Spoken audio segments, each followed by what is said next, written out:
Nakakatakot yung nangyari kay Ja Morant, mga idol. Nanginig yung kamay sa ginawa ni Daniel Theis sa Memphis Superstore. Masaya pang nakikipagbastusan itong si Ja Morant sa crowd, mga idol, ng New Orleans Pelicans. Sayang, mga idol, walang Zion Williamson, Ja Morant versus the New Orleans Pelicans ni CJ McCollum at DeJounte Murray. Nakatapat sana ni Zion, mga idol, ang 7-footer ang si Zach Edey. Kahapon lang nagtala ng franchise record, mga idol, ang Grizzlies with most points in a single game with a total of 155 points. Napaka-aggressive ni Ja Morant sa simula ng opening frame, attacking the basket. Eto, masamang pagkakabagsak ni Ja, pero hindi naman nagtamo ng injury. So sidestep din ang Memphis Superstar at pinakitaan ng killer crossover si CJ McCollum. Count the basket and 9 points sa opening quarter si Ja Morant. DeJounte Murray naman on the break, 100 throwdown. Lamang Grizzlies 7 points, 32-25 at the end of first quarter.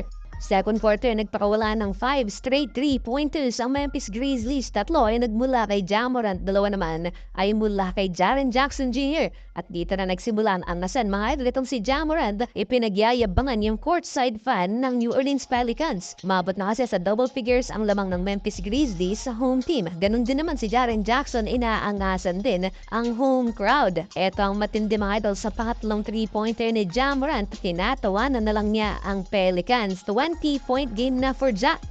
Di naman maganda ang pagkakabagsak ng rookie big man ng Pelicans na si Yves Missi nang sabayan siya ni Zach Edey, mga idol.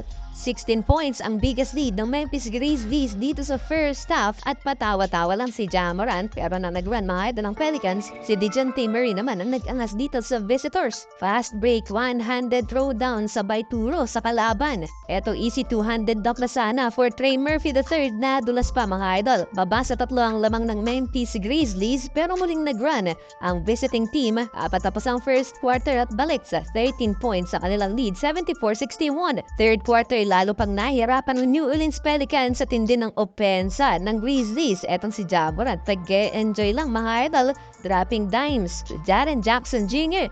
Leading scorer ng New Orleans Pelicans si Trey Murphy III with 30-point game. Solid game naman so far para sa rookie na si Zach Edey, 14 points in 5 of 6 shooting so far with 8 rebounds. 7 assists na for Ja Morant, 20 na rin ang lamang ng Memphis Grizzlies, mga idol.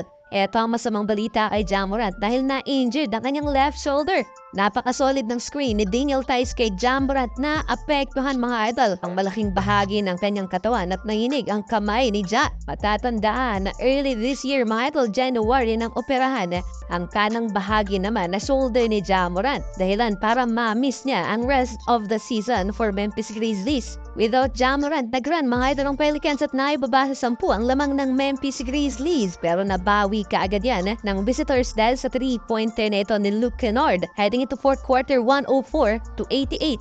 Kinontrol na lang ng Grizzlies ang laban, mga idol, led by Jaren Jackson Jr. 30-point game, mga idol, dahil hindi na nakabalik pa si Ja Morant. 25 points in 25 minutes si Ja Morant, shooting 72% sa field. Solid game then for Desmond Bane with 4 steals and 18 points. Last 2 minutes, 15 points ang inahabol ang Pelicans at sa huli, panalo pa rin ang Memphis Grizzlies.